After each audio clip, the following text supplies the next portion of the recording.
¿Cómo están? Muy buenos días. A ver, vamos a iniciar el día de hoy con un nuevo tema. Voy a tomar asistencia.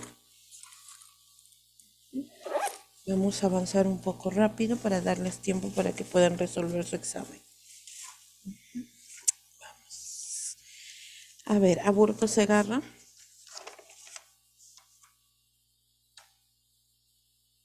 Alfaro Revilla. Presente, profesora, buenos días. Buenos días. Bazán Cabrera. Presente, profesora, buenos días. Buenos días. Blas Urbano.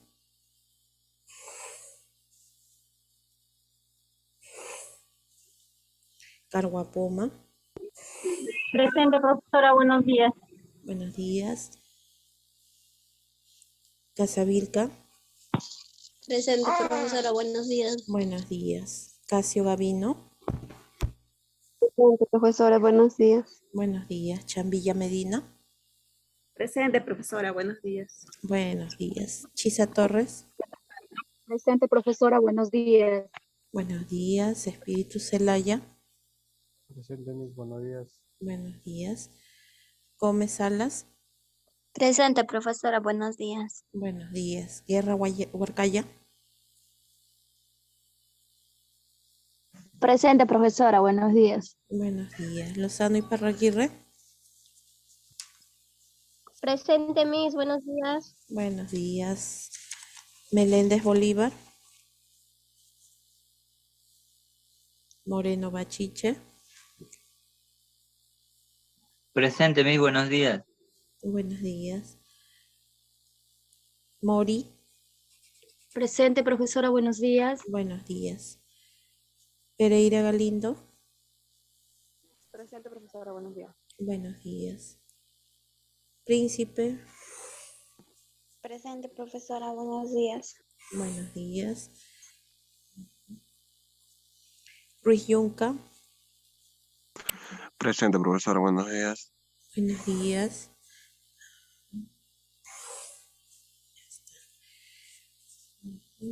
Saboya.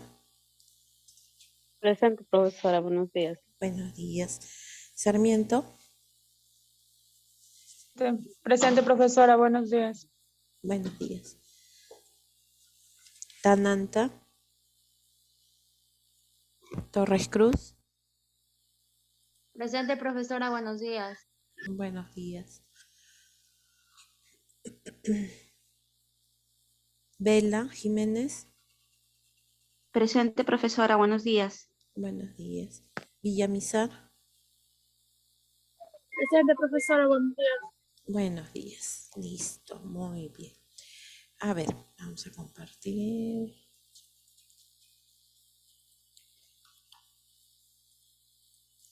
Listo. A ver, ¿me confirman cuando ya puedan visualizar las diapositivas? Y se observa, profesora. Ya, muy bien. A ver, vamos a ver ahora lo que es bioseguridad, ¿ya?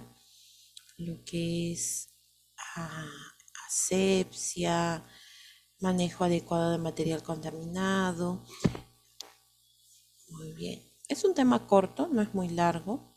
Muy bien. Ya, listo, Blas. Muy bien, ahora sí, tu asistencia.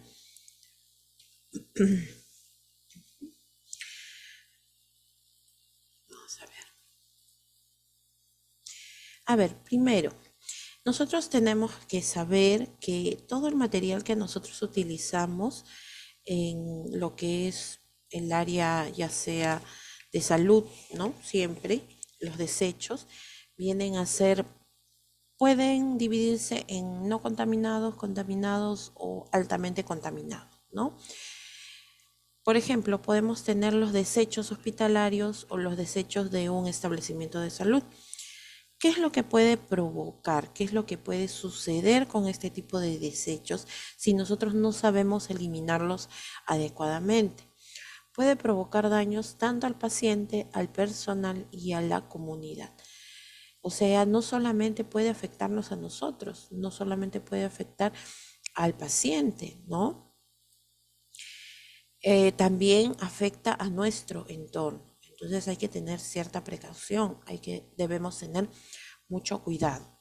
¿Por qué puede producir daños al paciente? Si nosotros no sabemos eliminarlos adecuadamente, el paciente puede manipularlos y puede haber una contaminación cruzada.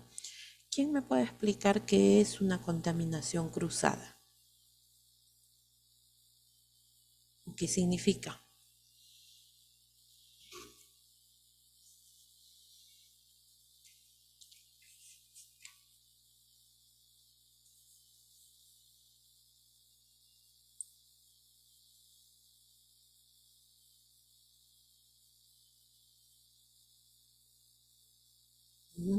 ¿Qué es una contaminación cruzada?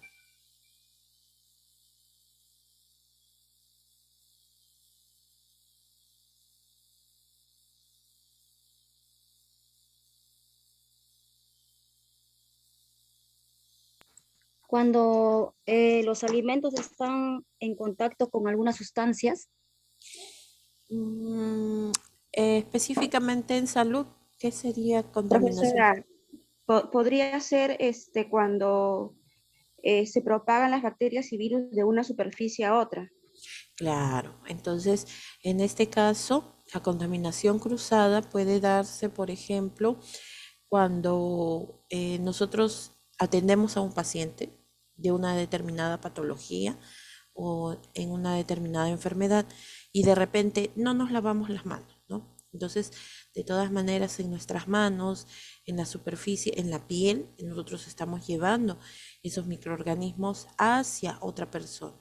Si no mantenemos la bioseguridad o la protección adecuada, no solamente nos va a afectar a nosotros, sino que también va a afectar al paciente. Atendemos a otro paciente que tiene una patología menor, podemos contaminarlo, podemos lograr inclusive que se contagie de una enfermedad, ¿ya? Entonces a eso se le llama contaminación cruzada, ¿no? Entonces hay que tener bastante cuidado. Nosotros debemos mantener estos desechos fuera del alcance del paciente, ¿no? Porque recuerden que a veces no solamente tratamos con personas adultas, sino también con niños y un accidente puede ocurrir, ¿no? Esto. ¿Nos puede dañar a nosotros? Por supuesto que sí, nos puede dañar a nosotros, a todo el personal, no solamente al personal de salud. Si nosotros, por ejemplo, elimináramos de casualidad una aguja en la bolsa de desechos, ¿qué podría pasar? Una otra persona se podría pinchar con esa aguja y podría tener la enfermedad, pues, ¿no? Alguna enfermedad. Claro, especialmente el personal de salud, perdón, de limpieza. Entonces nosotros no solamente tenemos que cuidarnos a nosotros mismos, sino que también hay que pensar en los demás, ¿ya? Entonces hay que tener cuidado inclusive para poder eliminarlos. Y también a la comunidad, porque recordemos que todos los desechos pueden generar una cierta contaminación. ¿Qué sucedió, por ejemplo, con el uso de las mascarillas, el uso de guantes? Miren ustedes, vienen a ser hechos de material, pues, que son resistentes, si bien es cierto, pero al no eliminarlos adecuadamente o al no, de repente, no utilizar de manera adecuada los rellenos sanitarios, eh, o los lugares donde llega a su destino final, entonces contamina el medio ambiente. No solamente perjudica, ¿no?, al mismo hospital o al mismo establecimiento de salud, sino que también estaría contaminando nuestro entorno, ¿ya? Entonces hay que considerar todo eso, que puede producir daños, claro que sí. Entonces hay que eliminarlos según los protocolos y según las medidas que nos establece la bioseguridad. Pueden contaminar, por ejemplo, estos desechos, pueden contaminar piel e infectar el cuerpo, como ya ustedes mismos los han manifestado, ¿no? Una aguja, por ejemplo, puede pinchar y puede contagiar muchas enfermedades a través de la sangre. Y no solamente una aguja, puede ser otro material que haya tenido contacto con secreciones de la persona. Puede ser orina, puede ser de repente secreción mucobronquial, puede ser mucosidad nasal, ¿no? Toda la secreción de una persona, toda secreción del usuario se considera contaminado, ¿no? Entonces, nosotros tenemos que tener en cuenta esto.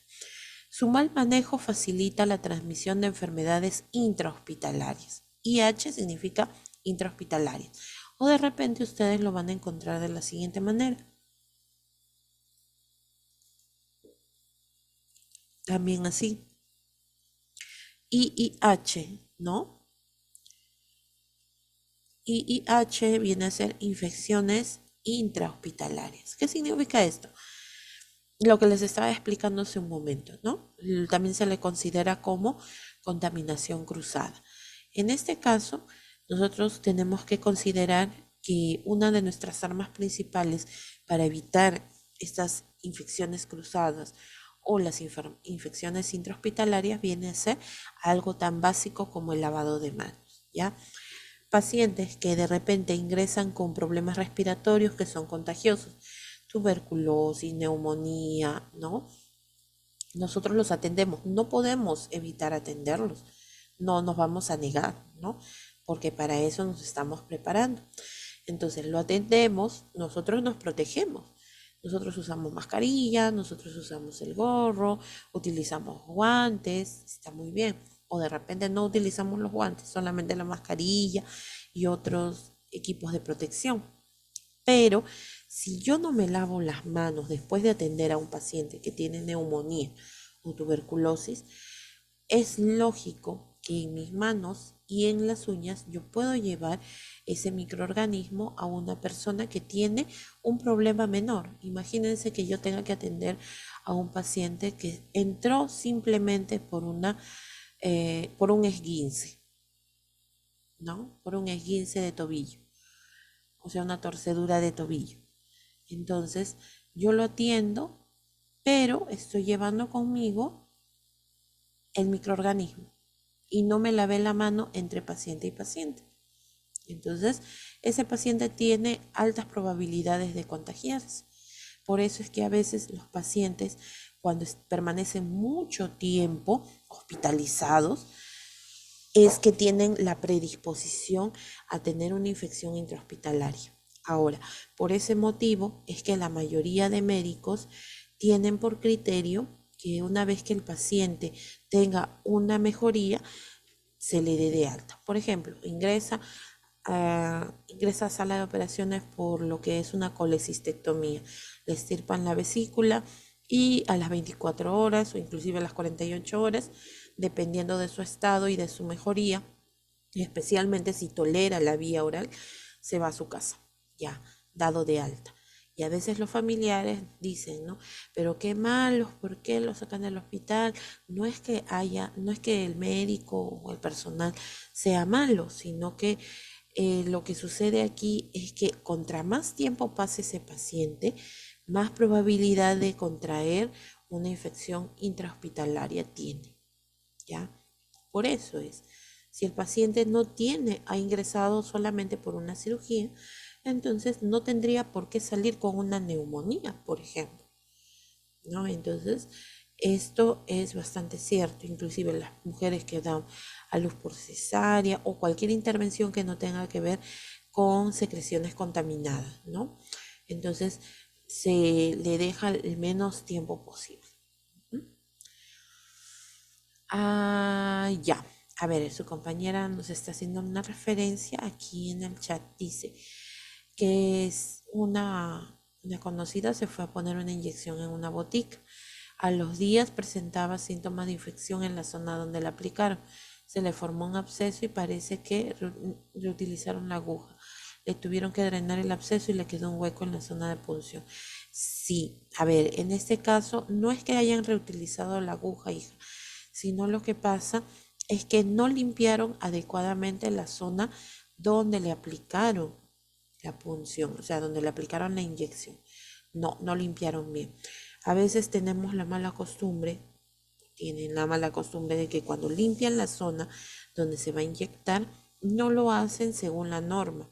Hay una norma para poder limpiar la zona y es más, si tú ves que el algodón sigue saliendo sucio, entonces no le vas a aplicar, tienes que seguir limpiando con un algodón empapado de alcohol, ¿no? Una torunda. Entonces hay que tener en cuenta eso, por favor. Limpiamos bien, bien, bien, bien y recién ahí podemos aplicar. Otro problema que puede haber sucedido es que al momento de preparar la inyección no lo hicieron de una manera aséptica, o sea, no lo hicieron, ajá, con una asepsia adecuada, no lo hicieron con una manera aséptica, o sea, no se lavaron las manos, de repente manipularon la jeringa, la aguja, todo eso. Entonces hay que considerar eso, por favor, que hay que evitar tocar ciertas partes, por ejemplo, de la jeringa y de la aguja para poder contaminar.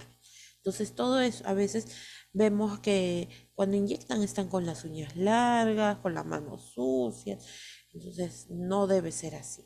Hay que mantener mínima medidas de bioseguridad, ¿ya? Para poder aplicar. Y sí, sí se puede formar un absceso.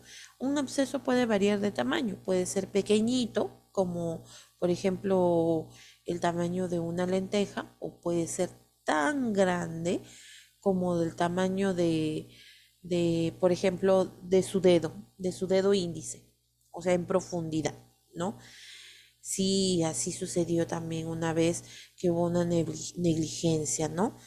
Em, que le aplicaron y no habían limpiado adecuadamente y se forman abscesos. El absceso viene a ser un saco de pus y lamentablemente al formarse este absceso tenía que ir todos los días la señora a hacerse su curación y le tenían que drenar, o sea que el cirujano tenía que introducir su mano, su dedo específicamente con el guante, ¿no? Lógico, para poder drenar todo el absceso, la pus que estaba dentro de esa cavidad, ¿no? Y sí queda, cuando cicatriza, cuando logra cicatrizar, no queda tal cual, ¿no? No queda igual, sino queda un agujero y un hueco queda, una hendidura, ¿no? No llena completamente con todo el tejido. Ujú. Ah, ya, eso depende, claro. Normalmente la norma nos dice que la aguja con la que tú aspiras, con la que tú cargas, la tienes que sacar y después ya le tienes que colocar otra aguja nueva para poder aplicar. Pero ¿qué pasa? Que a veces en los hospitales no tenemos el material suficiente. Entonces, ¿qué es lo que se hace? Nosotros, cuando vamos a aspirar el medicamento, procuramos no tocar con la aguja el- lo que es el envase, ¿no? O sea, tratamos de que no roce las paredes de esa ampolla o del vial, ¿no? ¿Cuándo es que sí se cambia obligatoriamente? Se cambia, por ejemplo, cuando nosotros diluimos, ¿no? Medicamentos que son liofilizados, o sea, medicamentos que son para reconstituir, las vacunas también. Ahí sí, ¿por qué? Porque la aguja traspasa el jeve y obviamente al traspasar una primera capa de un material resistente va a perder filo. Y cuando tú le quieras colocar con esa misma aguja al paciente que ya está despuntada, que ya ha perdido su filo, entonces el paciente te va a hacer recordar todos tus días desde el momento en que has nacido. Lógico, porque es doloroso, ¿no? Ujú.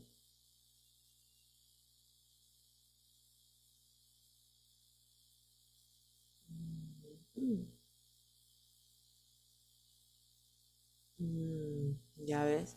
Sí, es que ahora están utilizando materiales para poder hacerse los procedimientos estéticos, no son los materiales más adecuados, que digamos, ¿no? Hay que tener miedo ya.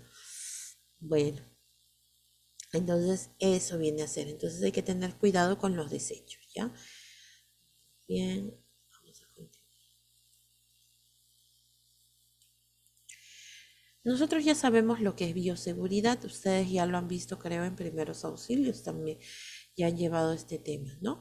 Bioseguridad viene a ser un tema que no ha nacido recientemente, o sea, Esto ha existido desde mucho tiempo atrás, desde hace muchísimos, muchísimos años. Pero ¿qué pasa? Que resurgió en 1980. A ver, un poquito vamos a hablar de lo que es bioseguridad.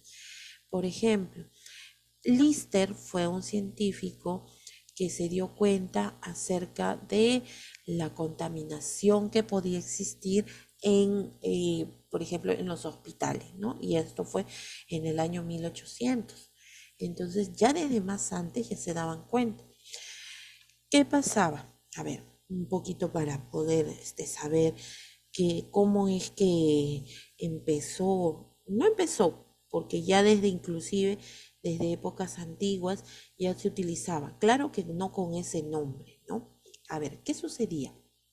En los hospitales, los mismos médicos que hacían las autopsias, que revisaban a los muertos, también atendían, por ejemplo, a las parturientas.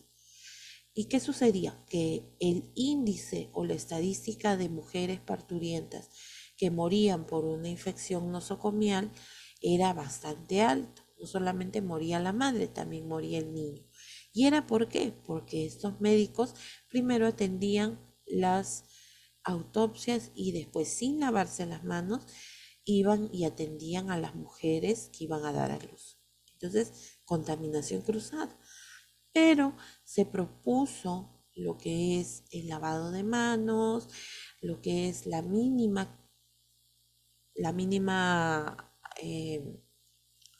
el mínimo uso de medidas de bioseguridad. Entonces, aquí, por ejemplo, ¿qué es lo que se hacía? Si ese médico, por falta de personal, ¿no?, tenía que atender a una autopsia, antes de atender a otro paciente, tenía que lavarse adecuadamente las manos y utilizar guantes, ¿no? Entonces, así con esto se comprobó que hubo una disminución abismal de lo que eran las infecciones intrahospitalarias e inclusive disminuyeron las muertes por este motivo, ¿ya?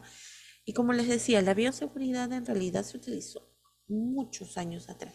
Si no, imagínense cómo hacían los de la cultura paracas, ¿no?, para hacer sus trepanaciones craneanas, que venía a ser una cirugía bastante complicada, que inclusive hasta el día de hoy para un médico hacer una cirugía craneal es bastante compleja, que necesita una preparación bastante amplia, conocimientos y el uso de lo que es la bioseguridad.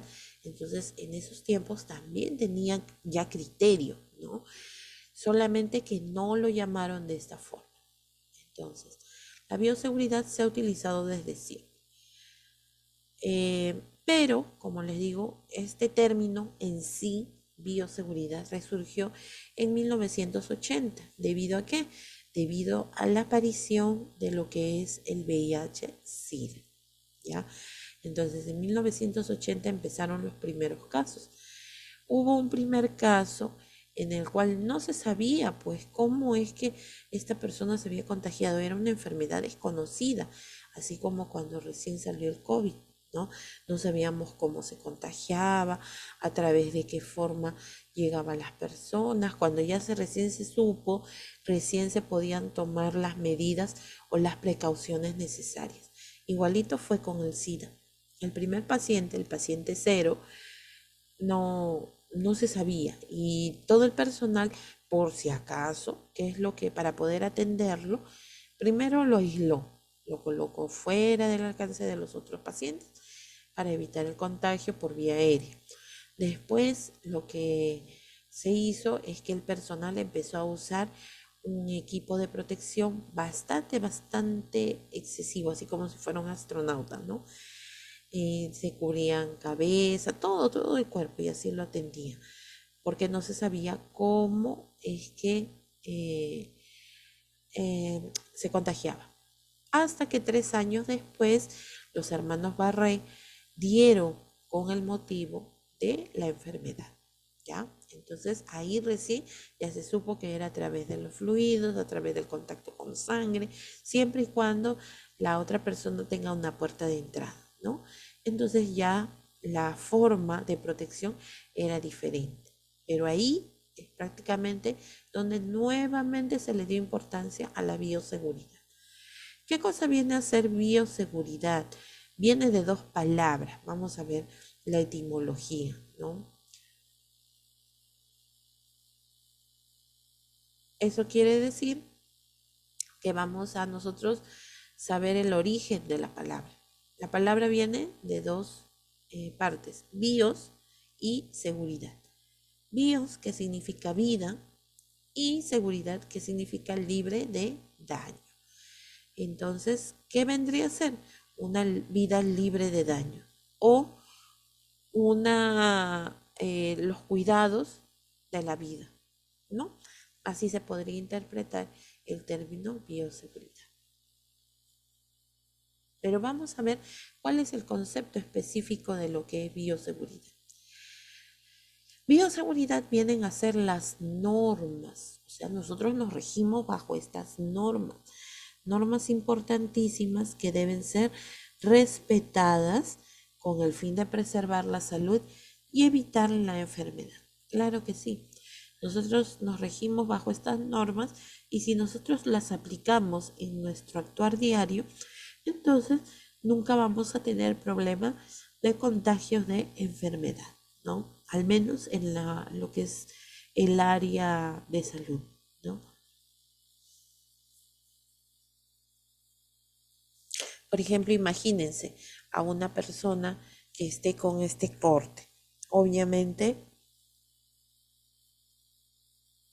va a haber salida de sangre, ¿no? En la sangre viene a ser uno de los medios por los cuales podemos también contraer alguna enfermedad. ¿Por qué? ¿Por qué se aplica la bioseguridad? Son normas destinadas a disminuir los microorganismos, ¿ya? A menorar estos microorganismos, que son de fuentes reconocidas o no reconocidas por exposición a sangre y a fluidos corporales. Ya nosotros sabemos que fluidos corporales son los que pueden ser contaminantes. A ver, ¿cuáles son? ¿Me podrían decir? La sangre, Ajá, muy bien. la saliva podría ser. Sí, la saliva también. ¿El sudor, profesora? Sí, especialmente si se tiene enfermedades dermatológicas, ¿no? Ya Las puede mucosas ser. genitales. Ya lo que son las secreciones genitales, muy bien. Otro. Y los fluidos del estornudo. Ya que vienen a ser pues lo que es la saliva, ¿no? Las microgotas de saliva. También tenemos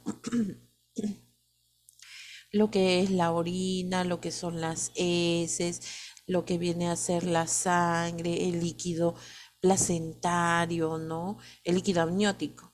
Entonces, todo eso en conjunto vienen a ser los fluidos corporales, ¿no?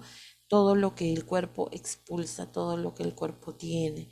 Entonces, todo eso se le puede considerar contaminante.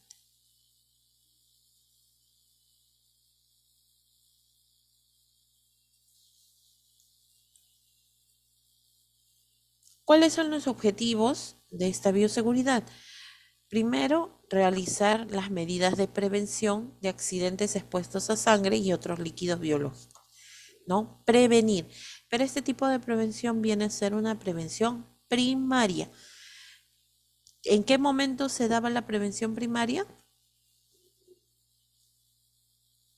Cuando la persona está sana. Cuando la persona está sana. Muy bien. Antes de que se produzca la enfermedad, ¿no?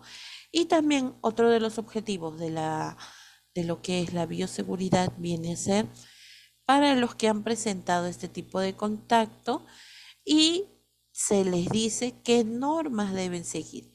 O sea que ¿qué tipo de prevención sería? Primaria, secundaria, terciaria. Secundaria, profesora. Secundaria, muy bien, secundaria. ¿Por qué? Porque ya tuvo contacto con las secreciones o con los fluidos corporales, pero se le indica qué cosa pasa ahora. Si, por ejemplo, ¿no? Se da A ver, ha habido casos en donde han tenido que poner inyecciones y se han hincado con una aguja y de repente el paciente tiene hepatitis B o tiene VIH. Entonces, ¿qué es lo que tiene que hacer automáticamente el personal de salud que por un accidente se pincha? Tiene que ir al departamento de epidemiología. En epidemiología, ¿qué es lo que te piden? Te mandan una orden para poder sacarte lo que es control del test de ELISA, ¿no? O sea, para determinar si la persona ha sido contagiada. Si es que el resultado sale negativo o no reactivo, entonces lo que se hace es darle un medicamento de quimioprofilaxis, o sea, de prevención, porque a veces la enfermedad no aparece en las primeras horas, puede aparecer de repente a los días o puede aparecer a los años, ¿no? Entonces hay que informar, automáticamente hay que informar. No podemos quedarnos callados, como les vuelvo a repetir. Algunos de los microorganismos que se encuentran más frecuentes en el ámbito de la salud, ¿no? Y eso no me lo van a negar porque vienen a ser enfermedades bastante conocidas, son enfermedades que probablemente se contagien o que se adquieran de una manera rápida, ¿no? Por ejemplo, ¿cuáles vienen a ser las enfermedades más comunes? El VIH, ¿no? El virus, ¿no? Es un virus. ¿Cómo se transmite el VIH? ¿De qué manera es la más? Transmisión sexual, profesora, Mediante y las relaciones sexuales. Ya, muy bien, mediante transfusiones de sangre. muy bien. Las personas drogadictas también que utilizan la Ajá, misma jeringa, la misma claro, agujita. ya, muy bien. ¿Qué más? Dentro del ámbito familiar les falta una. También Las por glándulas salivales, placentaria, ¿no? profesora. Placentaria, una mujer gestante puede, eh, Exacto. Muy bien. puede pasarle virus a su bebé. Ajá, a través de la placenta, ¿no? Sí. A este tipo de transmisión se le llama transmisión vertical. Ujú, ujú. Ya, muy bien. El SIDA, que viene a ser ya la parte final cuando ya ingresó el VIH, porque ojo, una persona con VIH puede ser portadora por muchos años, o sea que mantiene en stand-by, ¿no? Por decirlo así, al virus, ¿no? No permite que avance, no permite que tampoco contamine a la persona, pero pues hay en otros casos que sí pueden adquirir la enfermedad más rápido. Una persona puede mantener con el VIH, puede ser portador, claro, como Ernesto Pimentel, se mantiene en portador, pero eso no significa que al ser portador no pueda presentar en algún momento la enfermedad. Puede ser si se descuida especialmente, ¿no? Si no sigue con su tratamiento, ¿ya?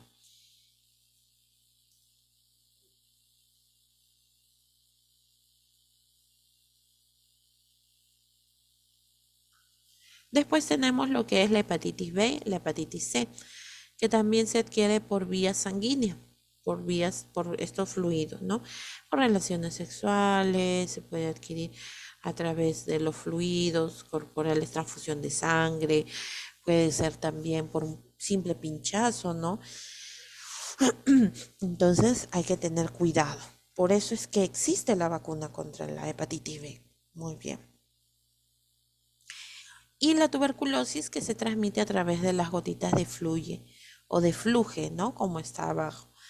¿Cuáles vienen a ser estas gotitas de fluye? Las gotitas de fluye o de fluje son aquellas que nosotros eliminamos cuando hablamos, cuando silbamos, cuando tosemos, estornudamos, ¿no? En todo momento estamos expulsando estas microgotas, ¿no? Y es rápido para contagiarse. Ya ustedes saben que contra más cerca se encuentre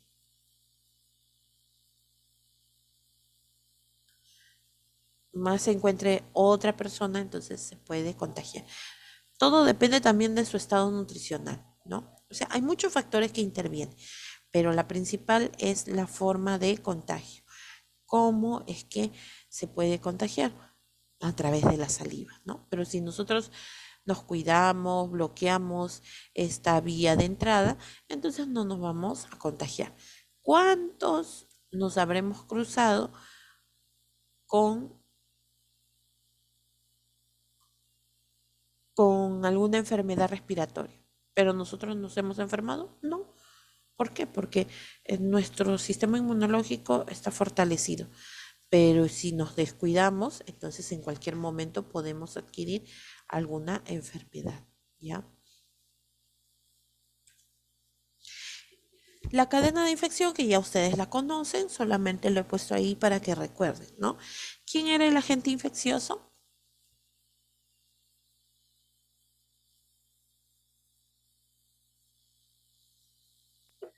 El virus, profesora. Ajá. El microorganismo, el vector, Las bacterias, virus, profesora. Claro. protozoo. Ajá, viene a ser todo microorganismo que puede generar enfermedad, ¿no? Porque sabemos que también hay otros microorganismos que no generan enfermedad, que por el contrario, vienen a ser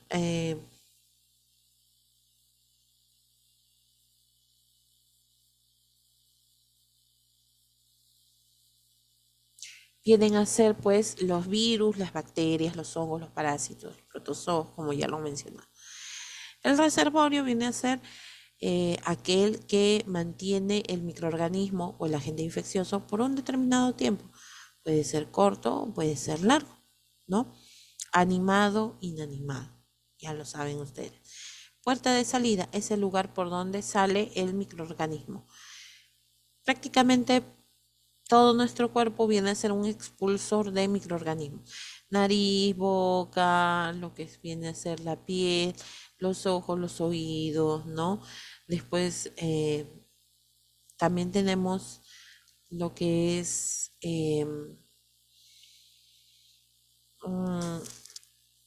la placenta, ¿no? La vía placentaria, también la vía sanguínea. Todos esos vienen a ser puertas de salida. La forma de transmisión es la forma como llegó la enfermedad hacia un lugar, ¿no? ¿Cómo? ¿De qué manera?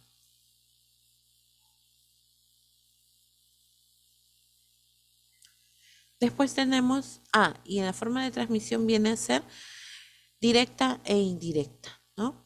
La puerta de entrada, igual que la puerta de salida, y el huésped, que es al final viene a ser la persona que va a presentar los signos y síntomas de una determinada enfermedad, ¿ya?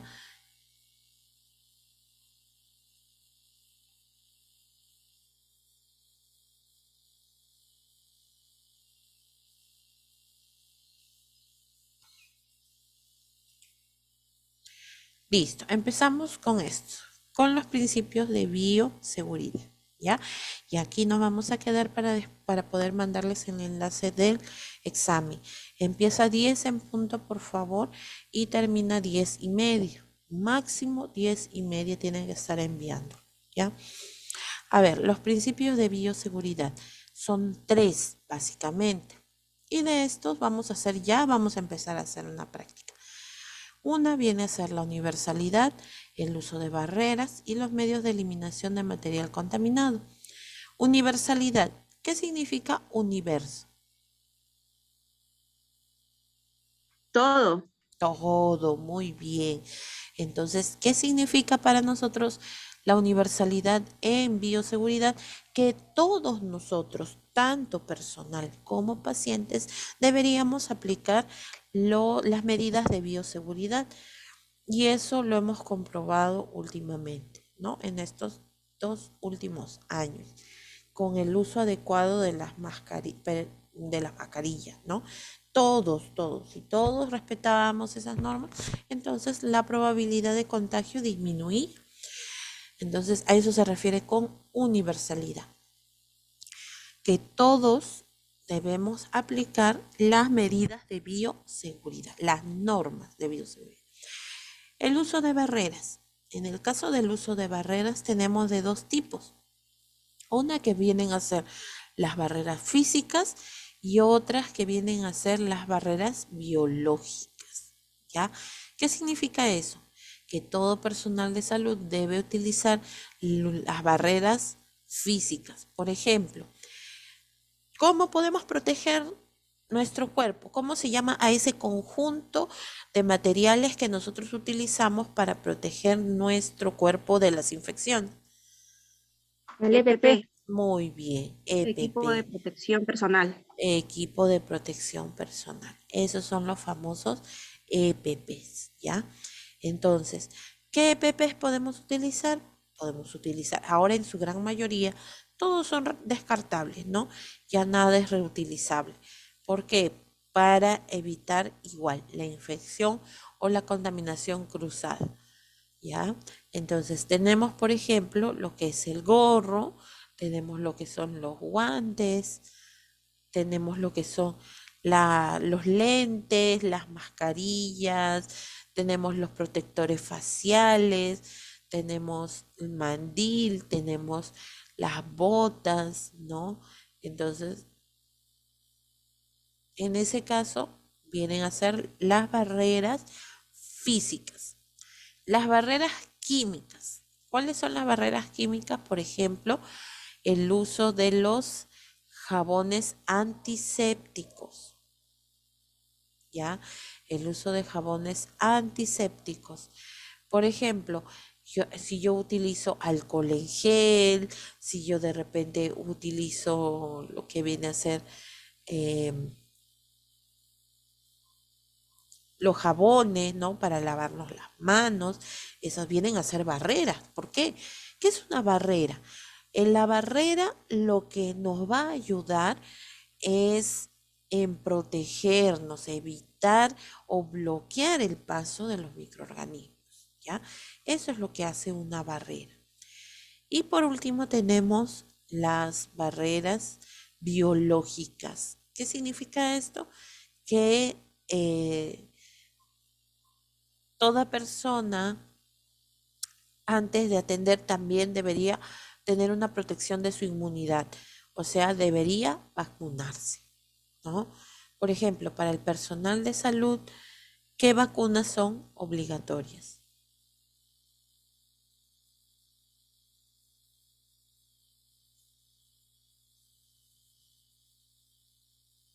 ¿Qué vacunas debería usar el personal de salud? A ver.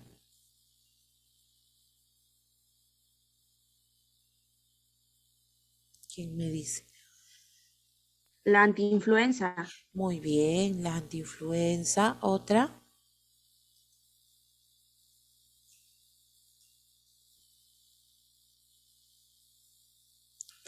¿Qué otra vacuna? Acuérdense, antihepatitis B, contra la hepatitis B, ¿no? Hepatitis B, antiinfluenza, la antitetánica y también se puede, si es que va de viaje a zonas tropicales, la AMA, ¿no? Contra la fiebre amarilla, ¿ya? Esas son las vacunas principales que nosotros deberíamos contar. Me estaba olvidando. Por favor, en el uso de barreras hay ciertos nombres que pueden variar, como justo estaba mirando ahora que me mencionaban los EPPs. Por ejemplo, nosotros, algunos les dicen toca, nosotros, por ejemplo, le decimos gorro, algunos les dicen zapateras, ¿no? O nosotros le decimos botas descartables, ¿no? O sea, puede cambiar el nombre, pero hay ciertas cosas que no cambian. Por ejemplo, lo que son el cubrebocas, ¿no? O la mascarilla. No, por favor, no bozal, no es bozal. El bozal lo usa solamente los animales, ¿ya? Entonces hay que tener bastante cuidado. Listo, muy bien. Entonces sí puede haber muchos nombres, ¿no? Y el último principio de bioseguridad que viene a ser la eliminación de material contaminado. ¿Qué significa? Que que, por ejemplo, dependiendo del tipo de desecho que nosotros tenemos, lo vamos a colocar en bolsas. Tenemos, por ejemplo, lo que viene a ser a ver, vamos.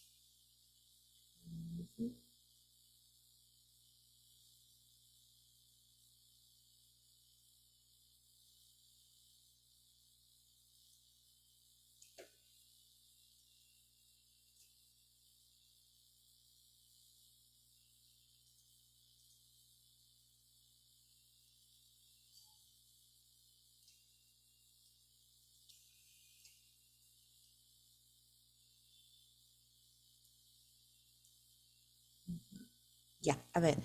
Entonces, por ejemplo, nosotros tenemos, aquí usamos, eso depende del protocolo del hospital o del lugar donde nos encontremos. Por ejemplo, acá nosotros usamos tres tipos de colores, ¿no? De bolsas. Tenemos la roja, tenemos la amarilla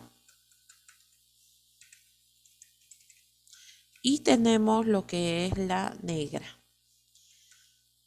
La bolsa negra. A ver, la bolsa roja por el color que tiene, ¿qué creen, qué tipo de desecho se elimina ahí? Las agujas, En bolsa, a ver, Los residuos biocontaminados. ajá, los residuos Guantes, biocontaminados, los residuos biocontaminados, ¿no?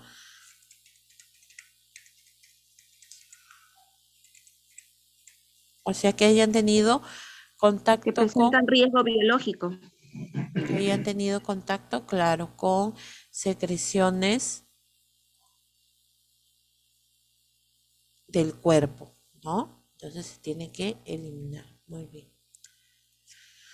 Después tenemos lo que es la bolsa amarilla. La bolsa amarilla es para residuos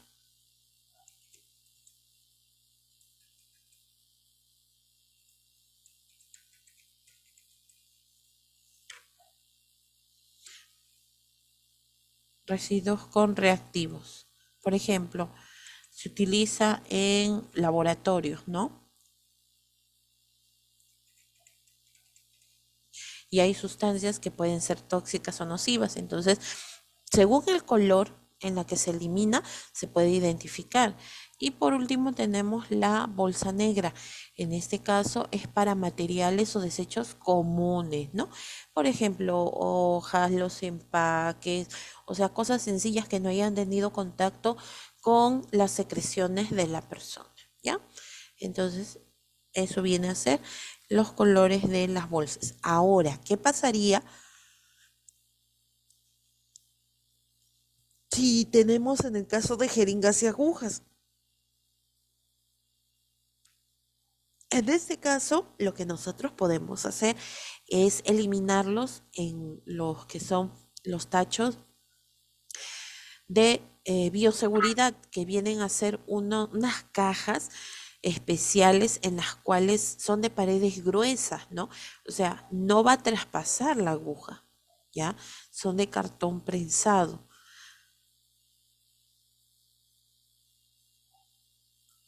Listo. ¿Alguna pregunta hasta aquí? Para poder...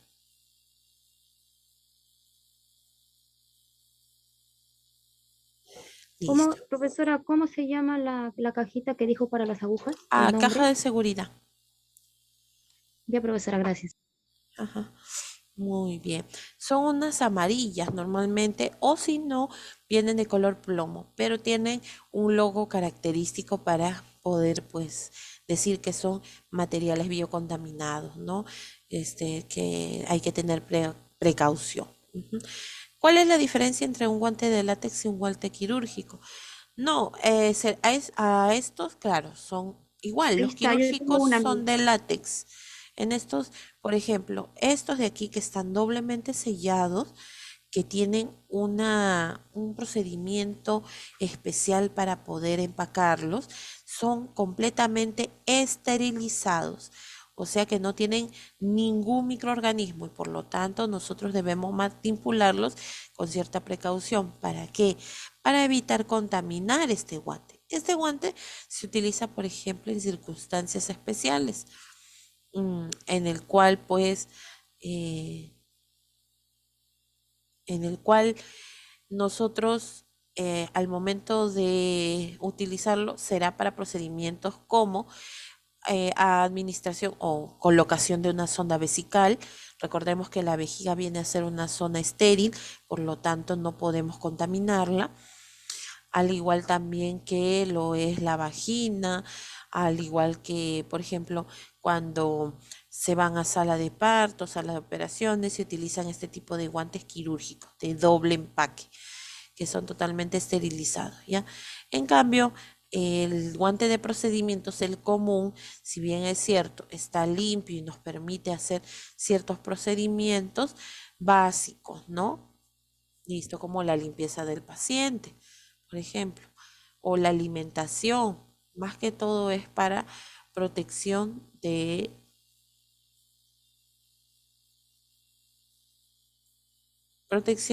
las personas, ¿ya?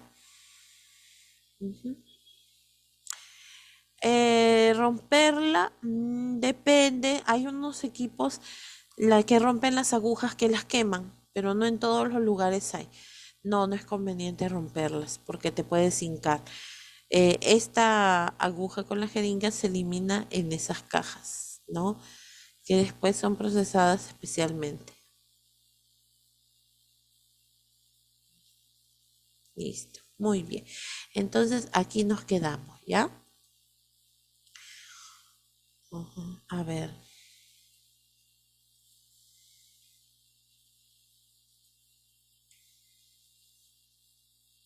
Listo, a ver. Voy a buscar el examen para poder compartírselos y que puedan resolver.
Listo, a ver, estoy poniendo el enlace en el grupo de WhatsApp para que todos puedan tener acceso, ¿ya?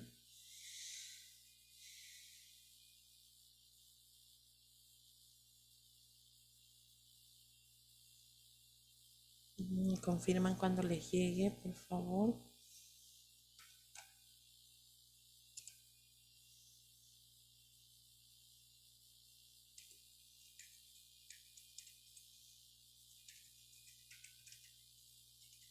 ¿Ya les llegó ya?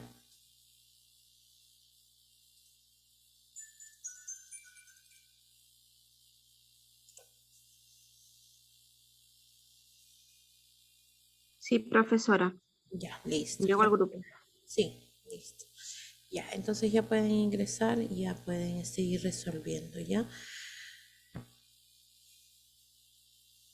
Listo, chicos. Entonces los dejo para que resuelvan, ya saben. Máximo hasta las 10:35, ¿ya? Que tengan buen día. Continuamos el día miércoles.